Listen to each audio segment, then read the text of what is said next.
Well, hello everybody. Good evening. Welcome in to the YouTube live here tonight. I am John Kurtz.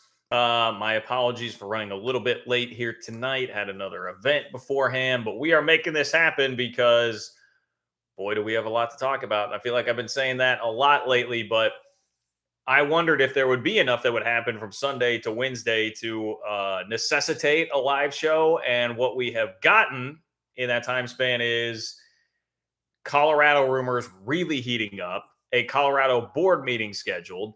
The Big Ten hires a new commissioner. The ACC extends its current commissioner, and Jim Phillips, supposedly because they were worried about him getting poached for the Big Ten. The Pac 12 loses its deputy commissioner, and we have debates on whether or not the CW is actually in or out for the Pac 12, depending on who it is that you believe. So, my goodness, people, if you are somebody that has a vested interest in what's going on with the Big 12 or what's going on with the Pac 12, this is the place to be. If you are into conference realignment, we have a lot to break down here about what all is going on. So that's a brief overview. We're going to get a little more in depth. It's actually Stewart Mandel, of all people, who was one that was circulating the talk of Colorado to the Big 12. So was Andrew Marchand. Of the Sports Business Journal, the New York Post. You guys know that we have talked about him a lot throughout this process. The Sports Business Journal was actually who reported that the CW may be out. Dennis Dodd did another in-depth article on it where he says it probably is still potentially in, but the talks were weeks ago and it would be for a small piece.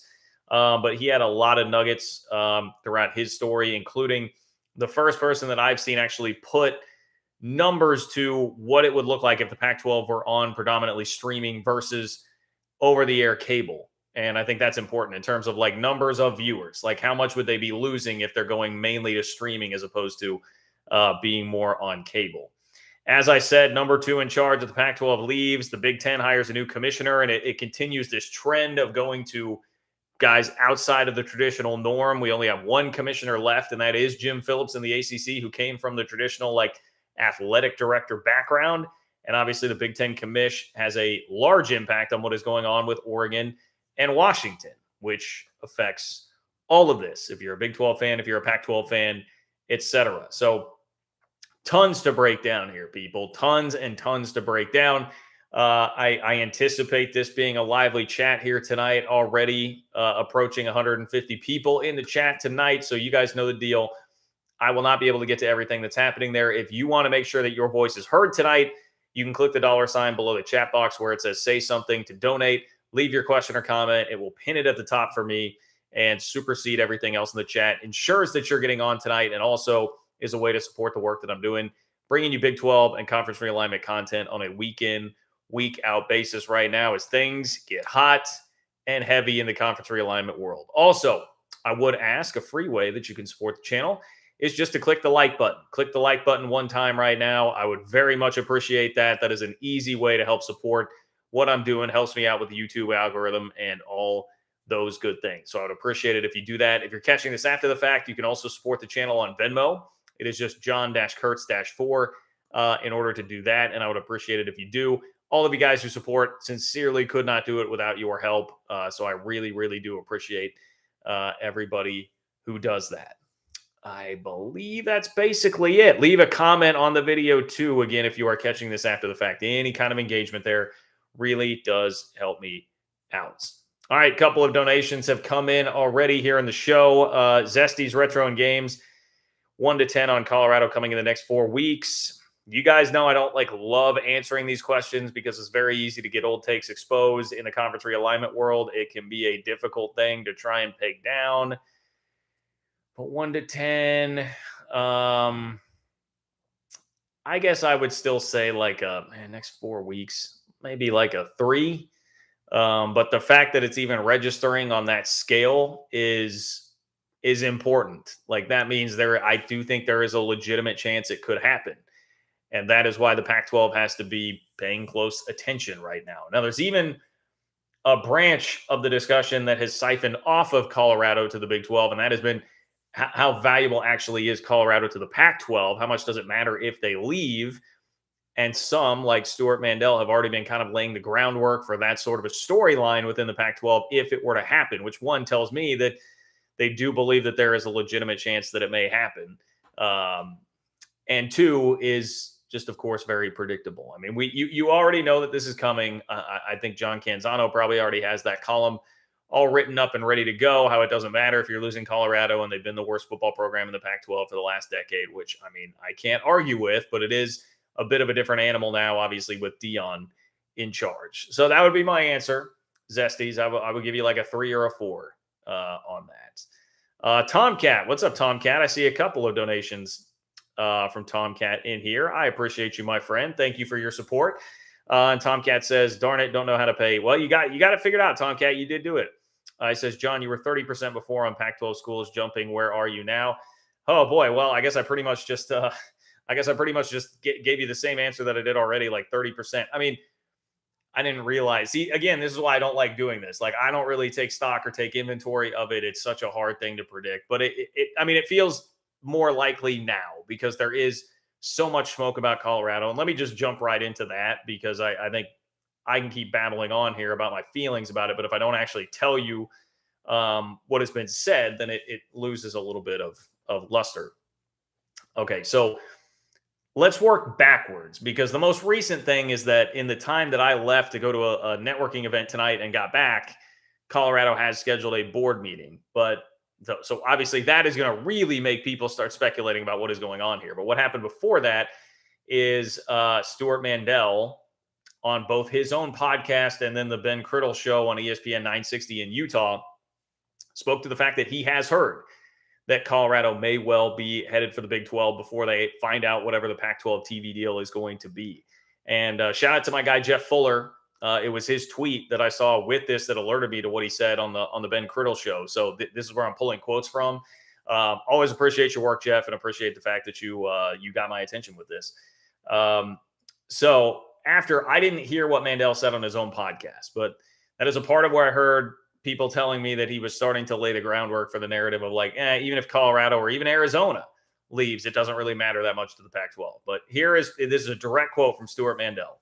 Again, Stewart Mandel, West Coast based, West Coast leaning, a guy who has written about the Big 12 and it's down. You know, he at one point suggested the Big 12 and the AAC combined.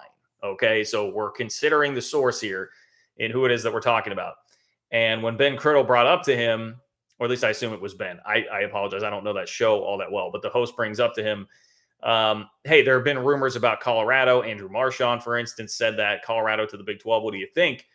And this is what Stewart Mandel said. Quote, "I heard something similar last week. These presidents have been very adamant that they're not going to do anything until they know what the Pac-12 deal is. They want to be in the Pac-12 if at all possible. But CU's president has not said anything. So, yes, I heard there's a possibility that they might be the one school that could make that decision without waiting to find out what the Pac-12 has to offer. I think there are people high up in that department that would like to go back to the Big 12, but I think only one person's voice might matter, and that's Dion." Which that's a whole separate point there. So maybe I shouldn't have included that with the first, but just ended with, I think there are people high up in that department that would like to go back to the Big 12. I mean, that is something that we've been hearing for a long time. I think it was Sean Keeler in the Denver Post who wrote about that like months and months ago, that he felt like there were people in the Colorado athletic department that wanted to go back to the Big 12 and that it was kind of split. Like you had a division there. And I would think like if that was the starting point months ago, before we arrived now here at this point, where the Pac-12 continues to kick the can down the road. They continue to have presidents speak out of line about what the timeline is going to be. They continue to have negative news cycles coming at them. When you start to have all that happen, if you already had a divided room and you already had some strong voices that were leaning one way, leaning to the Big 12, this is not going to help. And the point, I don't even know why I hadn't fully registered that in my own brain, but it is very true. Like Colorado has been pretty silent throughout this process. The media tour, the tour de force of Pac-12 presidents here recently was Arizona, Arizona State, and Utah.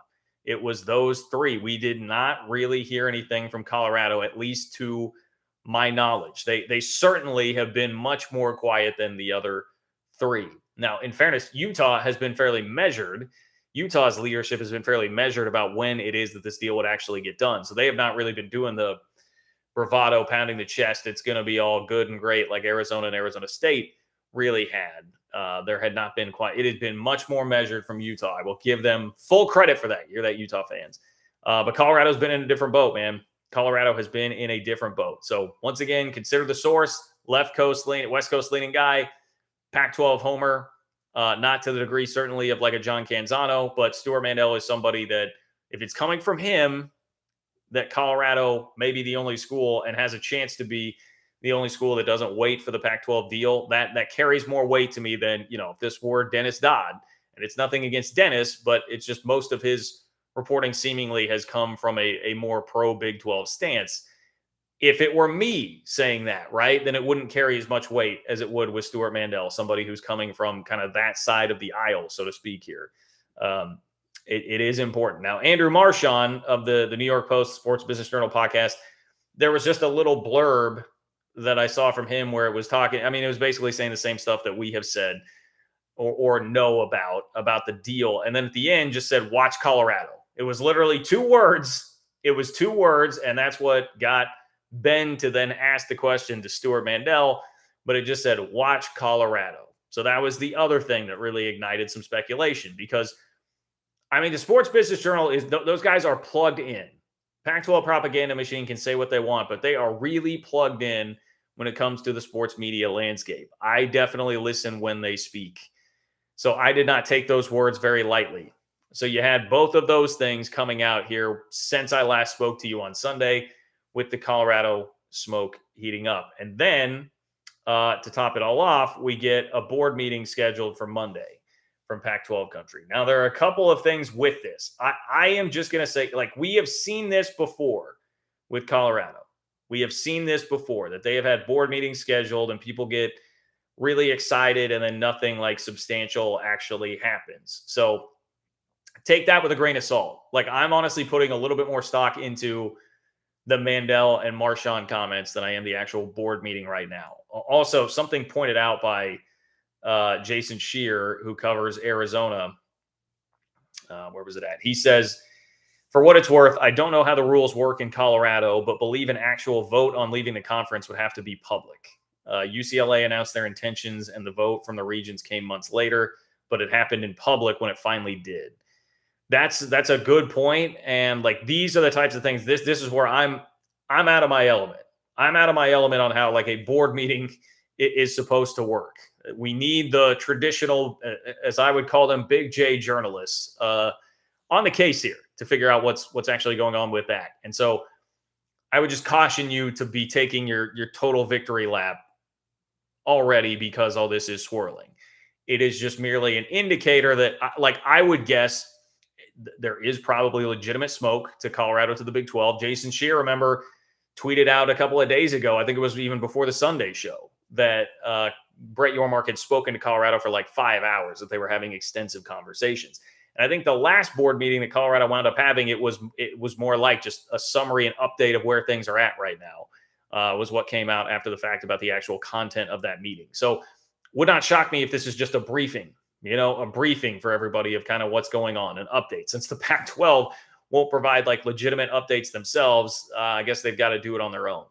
So that is just all speculation, no inside info at all. Me just trying to piece things together from what we have seen. That would be my best guess. But all of that does kind of indicate that like the wheels seemingly are in motion here of at least strong consideration of the Big 12 here at this point in time. That is what I can say. There is a lot of smoke, and typically when there is smoke, there is fire. That's where I'm at on the Colorado stuff right now. So I think that's like the best synopsis I can give you of where everything sits right now with the Buffs.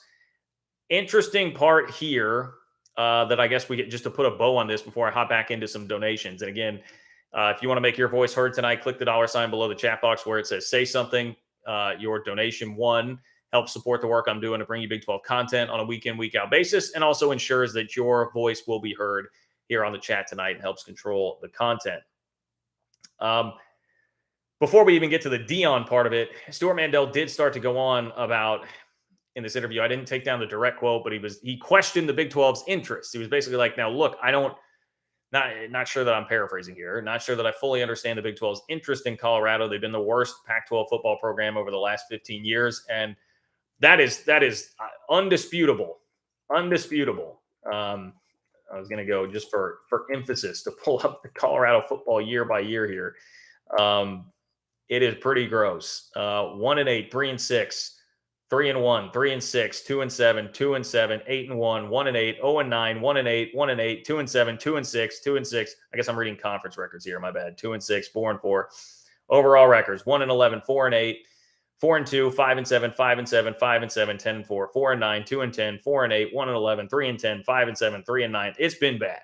Things have been bad in Boulder, which is crazy to me because as somebody who grew up with the Big 8 and the Big 12, Colorado was always very good.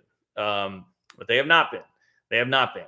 The dynamics, though, have changed considerably with Deion being there. And more than anything, I guess I get in a sense why Mandel would be questioning that. But the overall, I think you guys all understand this. Like, this is conquer. This is go out and conquer. This is conquer or be conquered. And you're talking about a domino effect.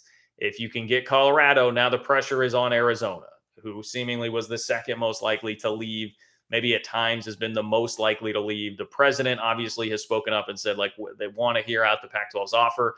But all of a sudden, it really changes. When you see somebody actually leave, you see somebody take that tangible action, that puts a lot more pressure on you, as opposed to just talking about it. When somebody actually is about it, that is a way different thing. Now you're feeling a different sense of pressure, and does that ratchet things up? So there's that element of it. But also, again, it is simply, if you can take that sort of a chunk out of the Pac-12, who's already been, like, they've been taking on water for a long time in terms of the public narrative. We've seen people be all over the board. Their presidents are all over the board on what they're saying, what they think about what's going on. That's just going to create more conversation and put everybody into more of a tizzy if you do actually get somebody. So I'm definitely pro adding Colorado. I mean, the Pac-12 propaganda machine has been sitting here speculating about Fresno for the Big 12. So I guess I would just counter with, I mean, you guys have sat here and like given actual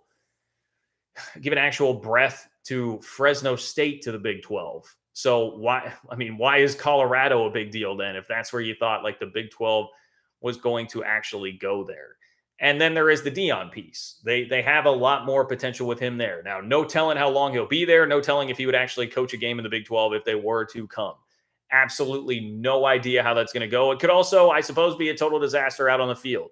A lot has yet to be determined with that. But Colorado football has more life, more juice to it than it has had in a long time. But to me, it is so much more about just the bigger picture, taking out your competition, dealing a crucial blow to your competition, and putting the pressure on the even Arizona States of the world. And I don't know, I guess like maybe Utah. They have been so defiant, though. I don't know that would put a ton of pressure on them. But it would certainly make everybody squirm. It would certainly make everybody squirm if you were able to grab Colorado. So that is where things are. That is where things are right now. Colorado, I'll point out now, I have seen them in some preseason top 25 basketball polls so far for this year, but they're not going to do a ton, at least as of right now, is currently constituted to help the Big 12's world domination tour in basketball, and the idea that Yormark has of siphoning off those basketball rights as a separate entity. It does not accomplish a lot for that. But if it helps get you Arizona, then it does. So keep that in mind too, that maybe if Arizona basketball is a big piece of the puzzle here in what you're trying to do to generate the extra $10+ million in rights fees for your basketball, Arizona is a huge chunk of that. Colorado is a means to an end, potentially then to get Arizona. So all of those things are considerations here. Zesty's Retro and Games, I appreciate you, my friend. Thank you for your support. Zesty's Retro and Games says, rumor has it the Arizona president is coming back early. Okay. Interesting. The Arizona president, Robert Robbins, right? I think that's right. Let me make sure I got that right. Robert Robbins. Yes, Robert C. Robbins. All right. Robert Robbins has been in Kazakhstan. Was leaving on a trip for Kazakhstan last we knew. That's an interesting rumor. If he is coming back early, then perhaps word of Colorado really mulling this decision over has made its way to him. And that's what I'm talking about. Now there's new pressure on him. And if the thought is like, hey, Arizona has come out and said, we would not leave until we find out what the Pac 12 deal actually is. And the Arizona president has come out and said, think this is going to be done pretty quick. Again, paraphrasing. It obviously has not turned out to be that way. It's turned out that that was incorrect. The Arizona president has been wrong and had to go back on something before. Why would we put it past them to go back on something here? All is fair in love and conference realignment. Nobody is really beholden to anything they've said or done publicly in conference realignment. There are always things happening behind closed doors, and anybody's mind can change in an instant based on whatever the circumstances are. So I wouldn't put it past Arizona to still do that. I think you'd be foolish if you said, well, look, they said this publicly. That's being too naive. You are far too naive for conference realignment if you believe that is like line in the sand that has been drawn by Arizona, because those have been the public comments of the president here recently. Anything can change. Anything can change, and it can change very, very quickly.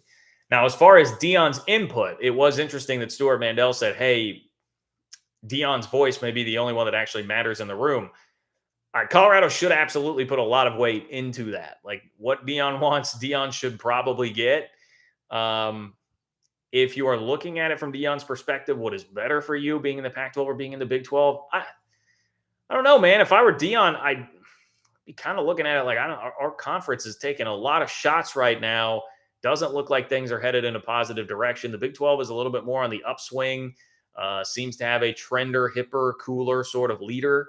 And that's another thing to remember here, right? If the possibility of Deion is there, what is younger, hipper, and cooler right now than Deion as the head coach of the Colorado Buffaloes? I don't think that there's a younger, hipper, cooler head coach actually out there. So I would think your mark would probably be able to sell Deion on what it is that's going on there. And I don't know, if you're Deion, hey, if it doesn't work out, you don't like it, you can always just leave. You're a pretty hot commodity right now too.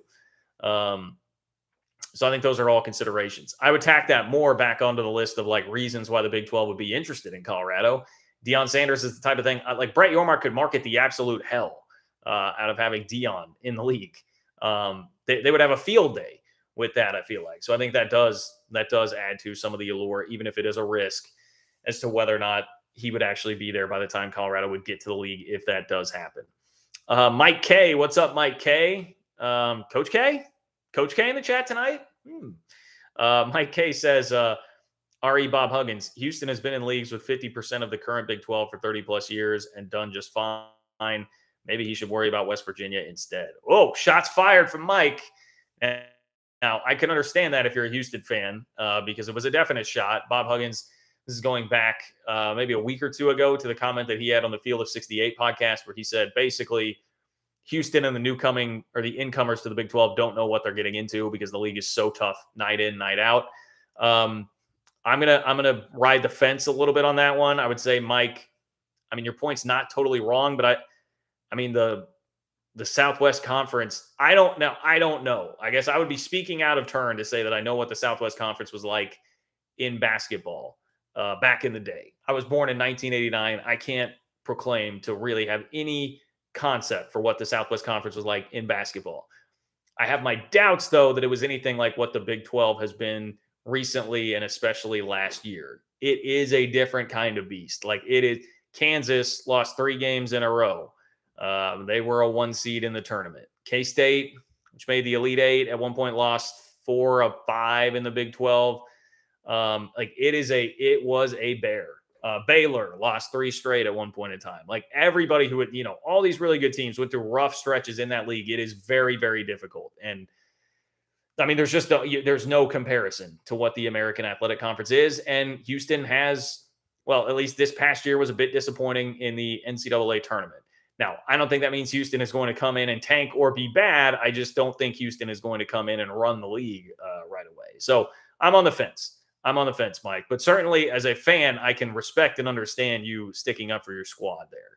The comments came off pretty harsh, I think, from Bob Huggins. But That's also why I love Hugs, because he will give you some of those moments of just brutal honesty in an interview setting like that. So have I ridden the fence on all sides enough for you now to try to not make anybody too angry? Hopefully that's mission accomplished there. But I look forward to it, Mike. And I mean, hey, Houston just got LJ Cryer from Baylor. Like, Houston's not going anywhere. Kelvin Sampson's not going anywhere. And you guys have heard my Kelvin Sampson thoughts many a time. Really like that guy and wanted him desperately to be the head coach at K-State back in the day.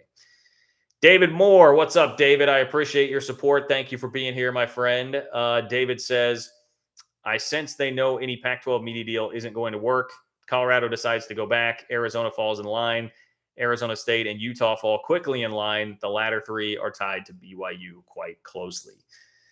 Well, that's kind of the working theory here, right? It's the domino theory, which I have subscribed to for a long time, that this would likely not happen all at once. You would have to pry somebody loose first, get that one to tip over, and then wait and see what happens with the rest of the dominoes. I think that much has been pretty clear for a long time. You got to find the one weakest link to go ahead and make the move first. And weakest link is probably bad phrasing there, because I don't think it means it's like Colorado is the weakest, quote unquote, out of all of them, but it's just, the one that is most susceptible to whatever is going on, the one that is most susceptible here. And that has always been the warning about this thing for the Pac-12, and the everything is fine, all is well, Animal House sort of folks from the Pac-12 can say that until the cows come home. But this was always, and John Wilner, to his credit, has always recognized this. Like, this is the risk when you don't get something done and it keeps dragging on and on and on. This is the risk that you leave schools like Colorado out there to have to make some of these tough decisions. You leave them open and vulnerable to pitches from Brett Yormark and the rest of the Big 12 and the overtures that are out there. And you certainly stand a risk to wind up losing somebody because of it. So, yeah, you are correct that is very much a possibility. The part that I really wonder about in all of that is Utah. I do really wonder about Utah, both from the Big 12's interest standpoint and from what Utah is going to want to do. Like, will they?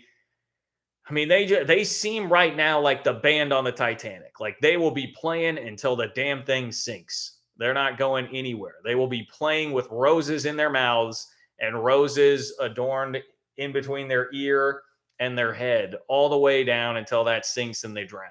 I mean, that has been like Utah's public stance from the fan base and the athletic department and the university throughout this entire process. So you're also doubling up basically on a market there if you're the Big 12 and you are adding Utah's, despite the fact that they are a very good football program right now. So that one is very interesting to me. And Arizona State is one that, like, they seem just a little wishy-washy to me and difficult to figure out. Whereas Arizona, I think, has actually been, for the most part, pretty pragmatic and understands what their situation is. And Colorado has been silent and probably behind closed doors pretty pragmatic about what their situation is. Arizona State, I can't figure out. And Utah just seems like a complete wild card because they have been so defiant throughout this whole process. But I'm here for it. I mean, I love the prediction. I definitely love the prediction, David. Daniel, thank you for your support. Thank you for being here, my friend.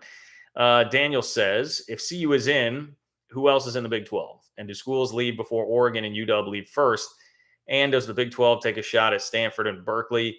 I don't think the Stanford and Cal thing, I don't think there would ever be any chance of that happening. Like, I feel like Stanford would just fold up the football program, go independent, like drop down to FCS. I mean, something before they would actually stoop to being with the Big 12. And then Cal, kind of the same thing. Plus, like, Cal has just been a disaster of an athletic department for a really long time too, much like Colorado, except they don't have Dion to come save them right now. So I don't really have much interest there. I get it. They have big media markets. They are academic, strong institutions, but I don't think there's going to be enough mutual interest there to make anything happen.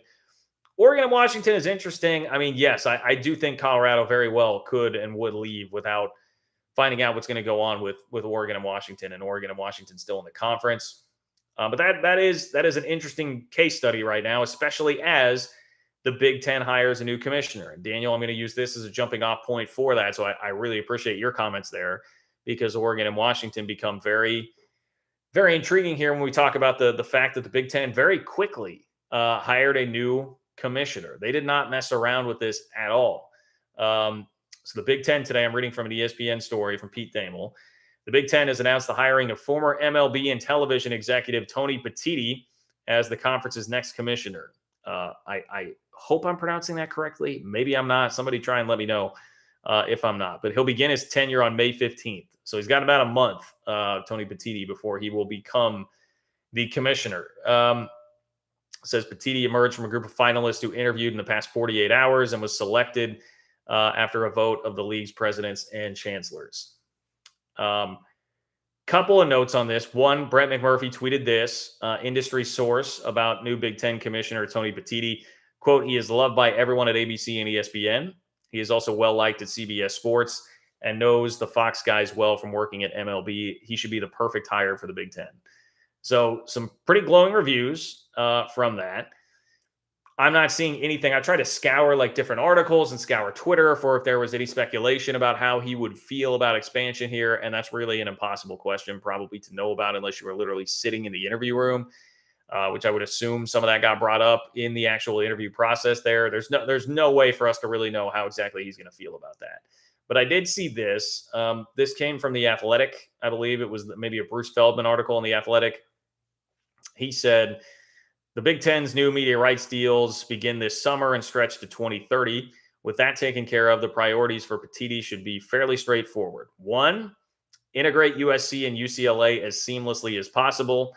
And two, keep the league strong and stable amid a period of great uncertainty in college sports. And yes, I mean, I agree that would, I think for any commissioner right now, that's kind of the general idea, but strong and stable. Okay, what does strong and stable mean? Does strong and stable mean you need to go expand and stay strong? You know, I guess that would fit much more the strong part of it, and try to keep pace with the SEC, or fire a warning shot to the SEC by adding an Oregon or a Washington. To me, none of that really seems to indicate that there would be like a strong feeling or a strong push for that right now. I don't know if that is sourced from the Big Ten, somebody telling him like, hey, these would be the general priorities. It seems to me like that's more just understanding the situation from the outside and speculating there on what the two big issues would be for the new commissioner. But I've seen nothing. I guess the point to say, and back to Daniel's question here, is that I have not seen anything, at least as of yet. And maybe I'm just missing it, and I'm totally open to that. And if I am, you guys let me know. But I have not seen anything that would indicate that this is going to be somebody that comes in with a strong appetite for expansion. And most likely that was never going to be the case, because it seemed like the Big Ten was kind of at odds with Kevin Warren over that.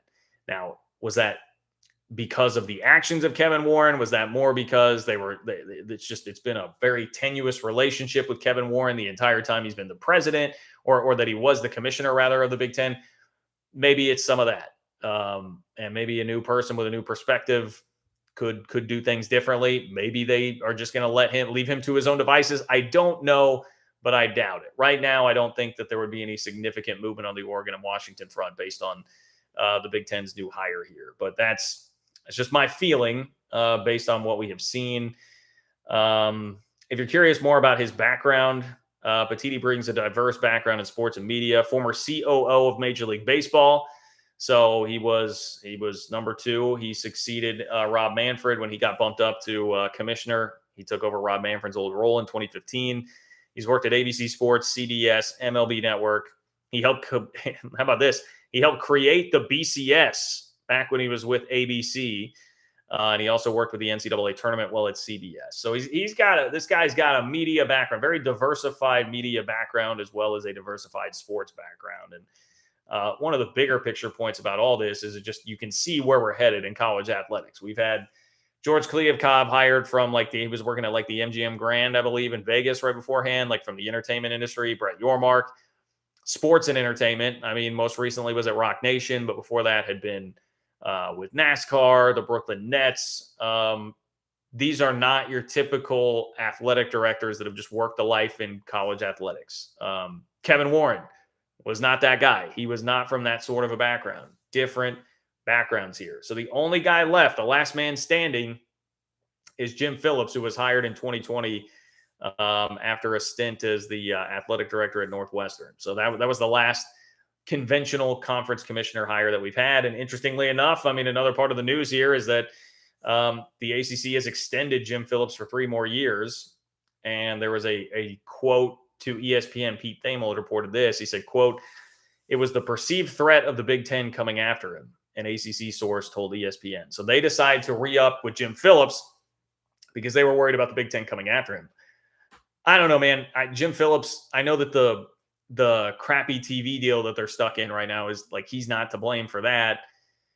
But they're not in a great situation. They're having some real tumult at the moment. And the thing that killed me about him was just his defiance on the playoff expansion piece of all of this, that even though it was clearly in the best interest of his conference, he was not really budging on that. I developed a pretty negative opinion of him because of that. It didn't seem like that was a really smart move. So I don't know. I don't know why he would be that coveted by the ACC. And also, if I'm the ACC right now, I'd be looking at it like, I mean, places are starting to go different routes here to get creative with their media deals, their media contracts. You've got yourself in a real deep hole being stuck in a crappy contract until the mid-2030s. Maybe if he left, it wouldn't be the worst thing in the world if you guys could go make one of those, hire your own Brett Yormark, a more innovative hire there to try and find some value somewhere else.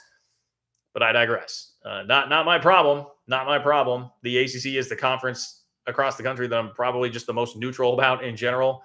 Whatever. Do your thing. Do your thing, ECC. But yeah, we've had some major news when it comes to the commissioners, and I haven't even gotten into what's going on with the Pac-12 situation yet. Trying to make sure I'm getting caught up on your donations here. If you guys want to donate and get your question or comment on the show tonight, you can do so by clicking the $ below the chat box where it says say something. That is how you control the content, make your voice heard, pins it up at the top for me above everybody else, guarantees that you'll get on the show tonight, and supports the work that I'm doing, bringing you Big 12 content weekly here on this channel. If you guys could also all go like the video right now, I would really appreciate that. Very easy to do, simple, and is a way to support the channel for free. Leave a comment under the video as well, especially if you're catching this after the fact. You can support me on Venmo at John-Kurtz-4.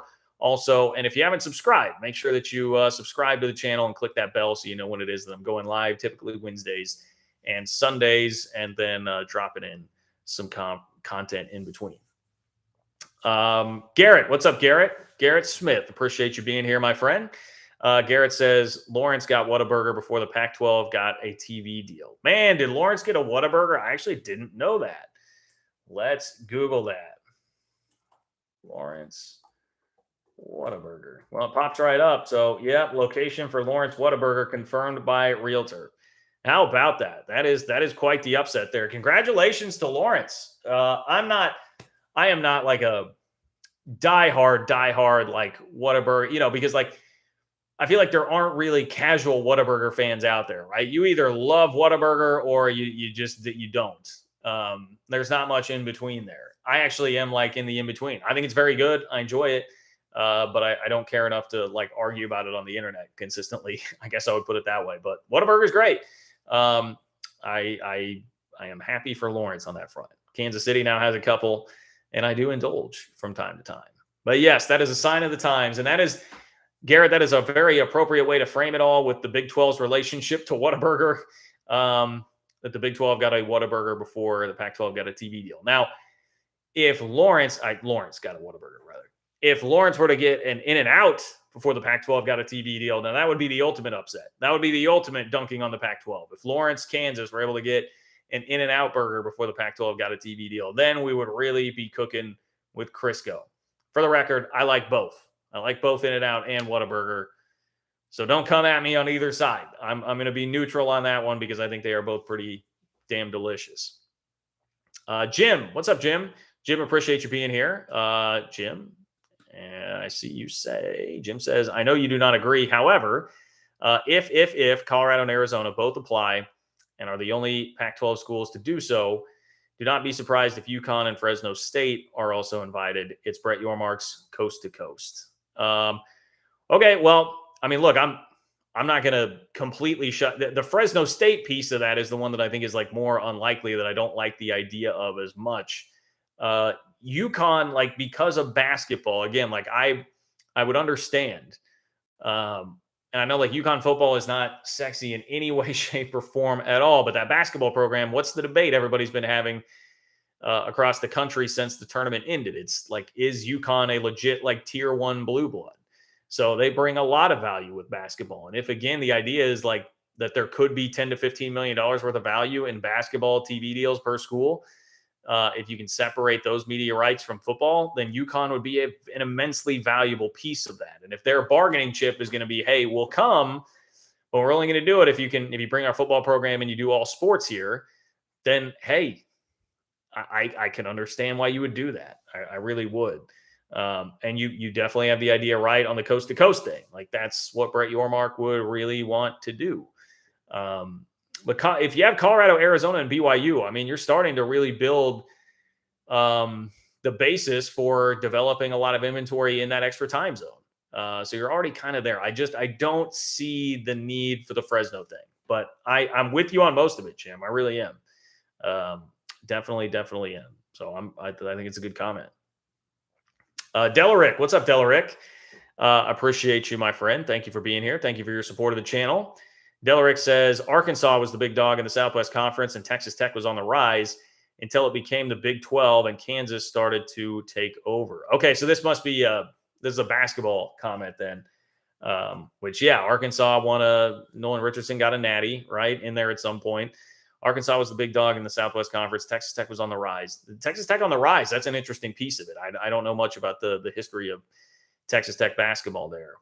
And then the Big 12 and Kansas started to take over. And yeah, that was, I mean, because Roy Williams would have been hired like, was Larry Brown still there in 89 at Kansas when they went on probation the year after winning the national championship? I'm trying to remember. But yeah, right around 90, I think, was like Roy Williams getting hired there. And then 96, the Big 12 starts. So yeah, Kansas was rounding into form of being the dominant power that they are right now. Because again, like they were a very good basketball program, but not like elite basketball program on the eve of the 1988 Elite Eight game against K-State in the NCAA tournament, where both programs were fairly equal as far as their history goes at that point. And then Kansas took off like a rocket. They made two outstanding hires back-to-back, and Roy Williams and Bill Self, and the rest is history. So I genuinely appreciate the history lesson there. Lewis, where'd you go, Lewis? There we go. Lewis, Yormark is getting BYU's help in Latin America. Yeah, so that I will admit that is something I did not get to, but I did see everybody tweeting about the podcast that Brett Yormark did. Apparently, with somebody who was involved in a hiring process of bringing him to the Big 12. I listened to like the first 2 or 3 minutes of the podcast, so I heard like that intro. But I know that a part of what was talked about in there was like Big 12 Mexico, like Brett Yormark trying to take the brand international in some capacity. So I'm going to have to go listen to more on that, and maybe we'll start to see more information on that actually come out. But that is very, very interesting. And it would make sense if Brett Yormark were going to utilize BYU's help there. Pull all the levers that you possibly can and expand the brand as much as you can. Just being very, very aggressive. Yormark is very aggressive, not afraid to try new, innovative things. We've seen like the football combine. We've seen the musical acts and everything going on at the Big 12 tournament and the Big 12 championship game. Like this is what this guy does. He's thinking bigger picture and thinking of things that you or I would just not even think about, because that's the kind of guy he is. He's clearly demonstrated that throughout his entire career. So I'm at least, without knowing many of the details for it, like what's the harm? I'm for it. Try and make that brand bigger and bigger and bigger. Carl, what's going on, Carl? Appreciate you being here, my friend. Thank you for the support of the channel. Carl says, Bob Huggins haters in Houston better check West Virginia's 2023 basketball portal class and hope they don't get embarrassed in a real conference. All right. See, we've got a little rivalry forming here. And I will say that if that's what Hugs was giving us with those comments, like sparking a rivalry with Houston, definitely here for it. Definitely here for it. That's what's going to be great, seeing how these rivalries develop in the new conference. And if some podcast comments from Hugs is going to do that, I love it. West Virginia, I will say, Carl, and you're not wrong. West Virginia is doing a really good job in the portal. I forget who it is. One of those high-profile kids that just went in the portal recently I saw is like West Virginia is getting the first visit. from him. God, why am I? There's been so many guys I'm trying to keep track of for K-State. I apologize, I'm spacing on that. But they got the kid, they got the guard from Arizona, who is very talented, but also has a reputation of being kind of a bleep head. And West Virginia just did have, kind of a bleep head on their roster this past year as one of, if not their best players. And then I saw Caleb Grill is like visiting. At least I saw a tweet out there about Caleb Grill. I may be speaking out of turn here, but Caleb Grill going to visit West Virginia too. And then a kid from Pitt who's had problems being kind of a bleep head. But Bob Huggins just seems to be trying to corner the market on like very polarizing players right now that have a lot of talent that are also guys that everybody else in the league is going to hate. So maybe that's the whole vibe here from West Virginia. Like you can hate us, but we're going to be good. We're going to be talented, and we're going to spark a rivalry with Houston here because we were out here talking our S. So it's intriguing. I would admit, as an outsider, it is all very, very intriguing. More from Lewis here on the Big 12 in Latin America. Says, I think the Mexico deal is BYU assist. Big ties in Latin America. No to Utah, brings no extra market. Spanish language opportunities and values. Grant of rights not sold yet. Okay, so no to Utah. I would figure BYU fans would probably be on that boat. And I mean, frankly, like you guys have heard me say it before, like I almost lean that way. I think it'll depend, but I would almost lean that way because you're not gaining much in terms of a national brand or a market that is new. I think the best argument for it would be probably like the argument that Wilner has been trying to make here recently, which is like they've had enough success that if they keep it rolling and the expanded playoff affords them opportunities to get into the expanded playoff, maybe they can build their brand into something that is like a little more tangible on the national scale. Because right now, like their on-field results are better than what the brand is. I think that's pretty obvious. I think like even a Utah fan would have to admit that. So anyway, Utah's a very interesting case study as far as that goes. But fascinating stuff with the Big 12, Latin America, Mexico, and what all is going on there. But again, Lewis, I will just have to say, I will take your word for what you're saying because I do not know enough about that right now. I did not get a chance to listen to your Mark talking about that on that specific podcast as of yet. But I appreciate the updates and the input for sure. Kevin, what's up, Kevin? Kevin, appreciate you being here, my friend. Kevin says, UCF fan here. Love the channel. What are your thoughts on the new college football playoff contract negotiations potentially impacting the Pac-12's inability to get their own TV deal? Also, USF sucks. Uh-oh. Where's Justin? Feel like Justin's got to be waiting now and ready to strike here. Who's typically the guy that gets after UCF, our USF fan, resident USF fan here on the channel. That's probably a part of it. I've seen that mentioned in a couple of spots, including I think it was maybe the Dennis Dodd article that came out this week where he brought that up at one point. I don't know that I actually pulled that out, but he was using a Pac-12 or a media consultant, not a Pac-12 consultant, a media consultant, Patrick Crakes, programming expert, media consultant, and former senior vice president with Fox Sports, to kind of outline the situation that they're in. And that was one of the things he brought up is it's not just that places are cutting back costs. It's not just that like ESPN has had a bunch of layoffs, but it is also the amount of competition that's out there with like the NBA, the WWE, and then the college football playoff, where you're likely going to have multiple networks bidding on it and getting involved, pitching it more like what the NFL playoffs have been like, where you have different networks doing different things and rotating who gets the championship game and all of that.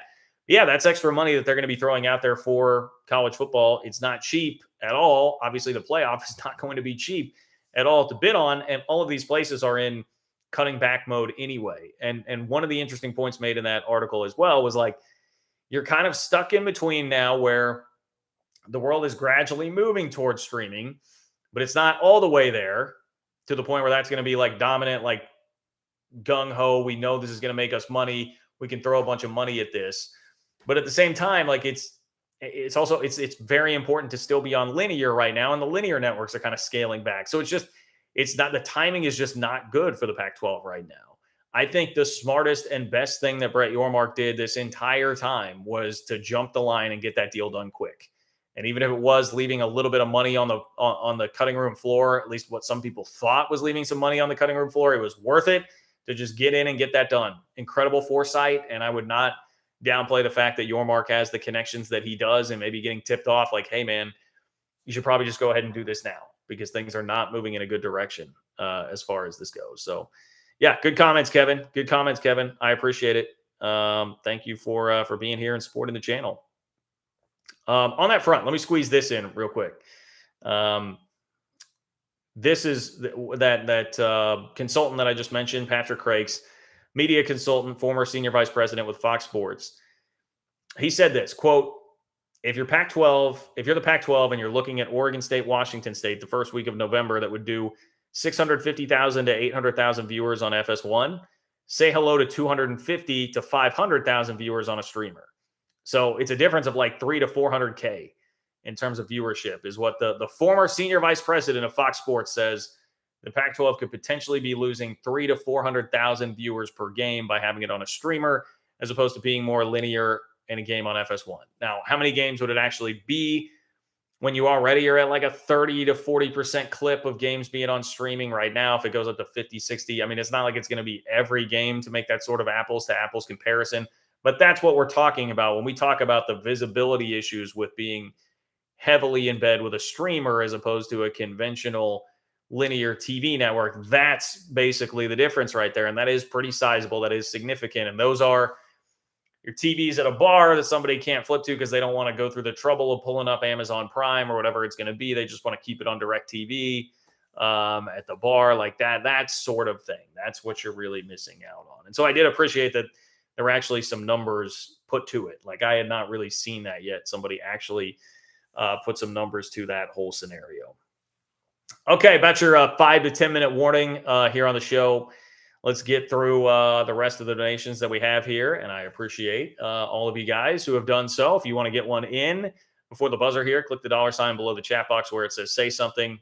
To get it in ensures that your question or comment makes it on the show tonight and is a way to support the work that I'm doing, bringing you Big 12 content weekly here on this channel. Big Jack 512. What's up, Big Jack 512? Big Jack 512 says Huggins' mouth is bigger than his gut. And I can see, is that like a Houston, some kind of Houston logo? Looks like it is. I'm going to assume that Big Jack is a Houston fan. We've got a great little back and forth going between Houston and West Virginia right now. And I'm not going to lie. I'm as a neutral observer here. I'm kind of just like standing back and just want to like stoke the flames a little bit. All right. So like there's the latest Houston punch. West Virginia fans, are you gonna let Big Jack come in here and talk about your boy like that? You're gonna let him come talk about Hugs like that? What a heck of a coaching matchup too of guys of kind of the same era. Kelvin Sampson v. Bob Huggins when that game does come. I mean, think about that. Like this is what I love about Huggins going out and saying that. How fun is a West Virginia versus Houston basketball game going to be next year? It'll be great. It'll be great, man. That is awesome. That is awesome. So I'm here for adding some spice to the rivalry there with that. Josh, what's up, Josh? Josh War says, thank you for your coverage of the Big 12. So happy that BYU is in this conference full of passionate fan bases. What do you feel would need to happen for Oregon and Washington to come to the Big 12? Well, first of all, thank you for the kind words, Josh. We are happy to have you here. And you are correct. The Big 12, if nothing else, has plenty of very passionate fan bases. Absolutely true. What do you feel would need to happen for Oregon and Washington to come to the Big 12? I mean, I still feel like that's a very unlikely scenario, but I guess the way that would go down is like you probably have some of the four corner schools start to leave. You probably have like a conversation with the new Big Ten commissioner now that he has been hired, and you find out, all right, no interest there, no real appetite there, probably not going to happen with him. We're stuck. Now we're siphoning off teams in the Pac-12. Maybe you're finding out like, hey, now I guess the plan is we've got to go add San Diego State and SMU. And then Wilner was mentioning the next ones on the list being like Tulane and Rice. I mean, if it gets to a scenario where you've lost teams from the Pac-12 and Tulane and Rice are being kicked around as legitimate expansion options, then maybe at that point, Oregon and Washington go, hey, this looks like about the only option. The ACC probably comes into the picture a little bit there too, but then we're talking about lawyers and how are they going to be able to deal with the grant of rights thing? Because the idea right now would be that if you added new schools, that would blow up the grant of rights. Then other schools could leave, and there are schools that would want to get out of the ACC and jump to the SEC. So it could be a mess, but I know that's been discussed out there too. But you see what I'm saying? There's a lot of lot of things that would have to happen, and a lot of unknowns and dynamics there at play. So I think it's tough. I think that's a tough one. Even then, probably just a band-aid. Like Oregon and Washington would have to feel like there is almost literally no option. Like it probably just takes the Pac-12 essentially just disintegrating because they've lost the four corner schools and or maybe San Diego State. I mean, something like that. I feel like that's probably the only scenario in which it happens because we've said this, like nobody likes moving. Nobody likes moving. They would like to stay in the Pac-12 if they can, for sure. And especially if you're Oregon and Washington, you would feel like you're taking a lateral move to go to the Big 12. You're having to move everything, move all your sports, more travel expenses, more travel costs just to go to a league that you perceive to be at best kind of on equal footing. I mean, that's a tough putt. That's a tough putt. They would just have to be in a very desperate scenario. What's up, Julius? Julius, thank you for being here. Lovely to see you here tonight, and thank you for your support as always. Means a ton to me. You were always incredibly generous, so I very much appreciate it. Thank you for being here, Julius. Julius says, "Howdy, John. It's been a minute since I've got to catch you live. I just want to show some support and give a shout out to some of my fellow Cougs fans who are always in the comments. Provo Cougar fan and shorts all year. Keep fighting the good fight." Well, Julius, I appreciate that. You were too kind, and I will echo your support there. Love Provo Cougar fan. Love shorts all year. Jeff Fuller, who I shouted out earlier. Love all of you BYU fans who are here. Speaking of strong, passionate fan bases adding to the Big 12. Genuinely appreciate you guys and genuinely appreciate you and your support, Julius. Thank you for dropping by. It is much appreciated as always. And continue to spread the word within BYU country, within the realm of BYU fans here about this channel. I know you guys do. I definitely know you guys do because you all bring it strong here on a regular basis.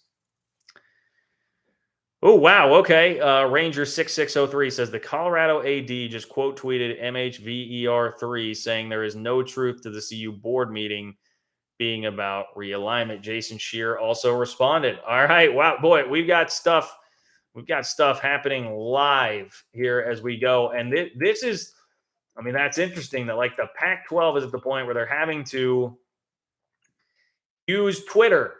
Their athletic directors and presidents are having to use Twitter to shoot things down. This is crazy, man. So MHV3R. Okay, he is MHVER3. He has deleted the tweet now. But I see that Rick George, the athletic director of Colorado, tweeted there is absolutely no truth to this tweet. Now, I think what that may have been, I know someone can correct me if I'm wrong, but what I saw earlier is that MHVER3 had a tweet out there that did say, I'm hearing the Pac-12 I'm hearing Colorado could be voting on moving to the Big 12 as soon as Monday.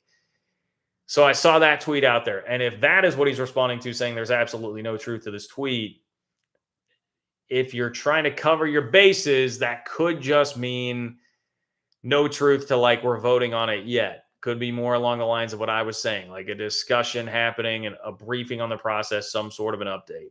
But Colorado apparently felt like that narrative was getting out of control right now if the athletic director felt the need to actually go and tweet and respond to. I mean, I got to hand it to him. Like MHVER3, even if you're somebody who subscribes to the theory and like thinks this is much more just kind of like Big 12 fan fiction, that's kind of a W if you just got the athletic director of Colorado to have to quote tweet you and respond because what you're saying is gaining so much traction out there.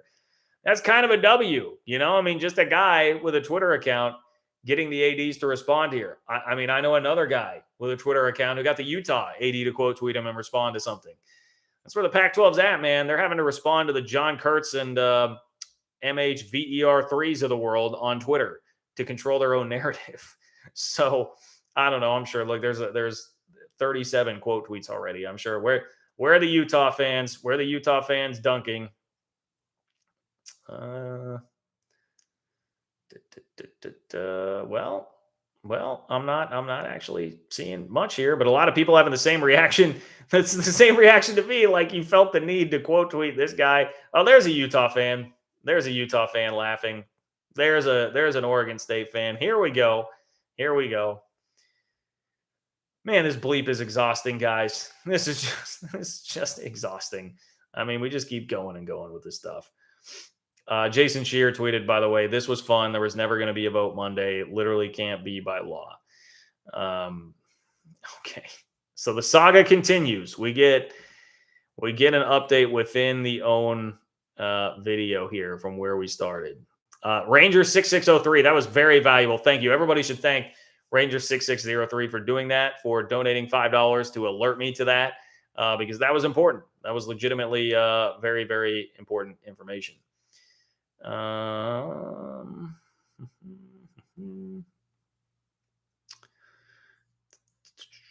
Sorry, I was trying to read somebody there. It was something about I'm embarrassing pushing this out to Big 12 fans. I don't know what it is. Something about the Rangers. I don't know. Cyclone Steve, what's up, Cyclone Steve? Cyclone Steve says Oregon will come to the Big 12 if Washington and Stanford go to the Big 10. I don't see a scenario where Washington and Stanford are going without Oregon. I think Oregon is the best free agent, so to speak, football brand still on the board. If we're not including any of the ACC stuff, if we're going to consider them locked down. So yeah, I don't know. I don't really see that scenario playing out. I guess if I'm going to follow you on that, and that would, Stanford gets a Big Ten invite, Washington gets a Big Ten invite, Oregon does not, then yeah, Oregon probably at that point, you probably can't stay in the Pac-12. Like if Washington is gone and you're going to be like literally the only one. I guess the argument there, and I can hear Canzano saying right now, Oregon values being in the playoff more than almost anything else, and they've got this Phil Knight money. Maybe that'd be the only pushback to that. But I guess I could follow you. I guess I could follow you on that. I just don't think that's a plausible scenario. Calico Willie, what's up, Calico? Calico says, hi, John. Just want to give some love. EMA, football soon. Hey, appreciate you, Calico. Love that you checked in. Always enjoy having you here, my friend. I would encourage you, go read KSO. Derek Young had a really good spring football update earlier today that got me pretty juiced, pretty excited for the Cats coming up this year. I think K-State's still going to be pretty damn good, guys. Maybe not win the league again, but I don't know. I think they may compete for it. They may well do that. LA Horn Frog, what's up, LA Horn Frog? LA Horn Frog says, hey, John, bring in Oregon State, Washington State, San Diego State, UConn, Gonzaga, and St. John's in basketball. That would force the hand of the four corner schools. I'm with you on the basketball part of it. Like San Diego State, UConn, Gonzaga, St. John's, like you can get me on board with that. Oregon State and Washington State, I understand why you're including them to like force the hand, but Oregon State and Washington State are just pretty inconsequential in this. Like, I don't think anything you're doing with them is going to really force the hand of the four corner schools. And then you've taken on Oregon State and Washington State, which again, no disrespect. I try to be very kind to them. I understand that my school, K-State, basically the same scenario that they were in 2021 when it looked like the Big 12 was going to hell. Like, I get it. I understand, but they're not going to be additive at all. You will be distributing less money to all of your schools if you take them in, because they're not going to have much value to the TV network. So you can't do that. You cannot really do that. I understand where people get in thinking about that, but I don't think that's actually plausible just because of the finances of it. That's going to dilute the amount of money that you have going on the rest of the place. This is Connor Johnson. Way to lie to your fan base. What are you guys like? What are they upset about? Somebody tell me like what I've said that is upsetting to people here tonight. Very interested in that. Are these just Pac-12 trolls that I'm picking up here in the chat? R-Web, what's up, R-Web? Lovely to see you here, R-Web. R-Web says, after Cal v. Stanford, we welcome the Cal president as our guest host on Masterpiece Theater. Stay tuned on PBS. Telethon soon to follow. Hey, maybe that's an idea, R-Web. Maybe you just stumbled onto something. A telethon. Get George Kliavkov out there leading a telethon and maybe put it on PBS. It doesn't even have to be like a big TV deal, a rights deal. It could just be a big one-night event, throw it up on like a Sunday night, big Sunday night PBS event. We'll have the Pac-12 telethon. They can call, they can raise some money, they can beef up that TV deal. Maybe they can get the money to pay back Comcast, whatever it is that the Pac-12 needs money for, they can do that. Maybe it's raising money for the salary of a new deputy commissioner because the deputy commissioner has now left. A lot of options there for the Pac-12. So, maybe it can be maybe it can be lobbying America to get rid of the time zone so that they can get everybody on board and wouldn't have to be worried about the East Coast not seeing their games. I digress. The Pac-12 has a lot of problems, a lot of issues. Okay, I think I'm about all talked out here. I think I'm good. Connor says the title of the video is wrong. Is my point. The title of the video is not wrong, Connor. There are rumors swirling about Colorado, and one of your own boys, Stewart Mandel, was the genesis for the title of the video. Also, the report was that there was a board meeting scheduled. We can get into the semantics of it, but that was not a denial that there's a board meeting. I believe it was a denial to saying that there was going to be a vote. I never said that there would be a vote. So look, I would just ask you this question, Connor. What in the hell are you doing in this chat if that is how you feel? This is a Big 12 channel. You're going to get a Big 12 slant. You're going to get a Big 12 spin. Why do you care so much about what I have to say if I am in your world putting inaccurate titles up here and I'm just a Big 12 wonk? Why are you here spending time and giving me views, by the way? So it is putting money into my pocket. Guys, we're getting dangerously close to the Utah fan and the John Kurtz joint fund and all that. So I guess I'll just say this, Connor. I will just say this. Connor, I appreciate you putting money into the John Kurtz joint fund, putting some money in my pocket. As a resident of the state of Missouri right now, that is something I could legally use to add to the John Kurtz joint fund. So Connor, thank you for your hate, giving me money, giving me life, and everybody else like you that's out there hating, but still here in the chat, still hearing what's going on. I appreciate you, my friends. You fuel the ego, you fuel the pocketbooks, and it's all good. It's all gravy. So come back, Connor. Make yourself at home. Come back for the next one, my friend. I will see you then. Our web trying to beat the buzzer. Our web says the Pack on PBS. Thanks to the corporation on public broadcasting and viewers like you. Boy, that is true. That is true. The Pac-12 on PBS. You know that the Pack on PBS, that's got kind of a ring to it, don't you think? Our web, the Pack on PBS. Oh man. Okay. Well, let's get the telethon going.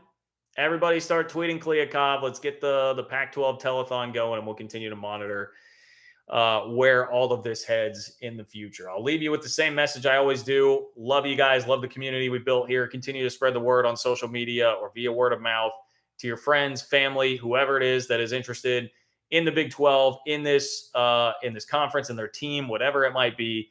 Continue to spread the word about this channel. You can support the channel on Venmo. It is John-Kurtz-4. In order to do that, you can follow me on Twitter at JLKurtz. Like the video, leave a comment. All of that is free, and that engagement helps me with the YouTube algorithm, so it is much appreciated whenever you can pop in and do that. And Justin literally at the buzzer on cue. Justin, UCF has no passionate fans. Fighting words from Justin. We got a little USF shot earlier in the chat. Justin gets the final word. Well done, my friend. Well played as always. All right. It's going to do it. I appreciate you guys. Take care. Enjoy the rest of your Wednesday night, and I will talk to you soon.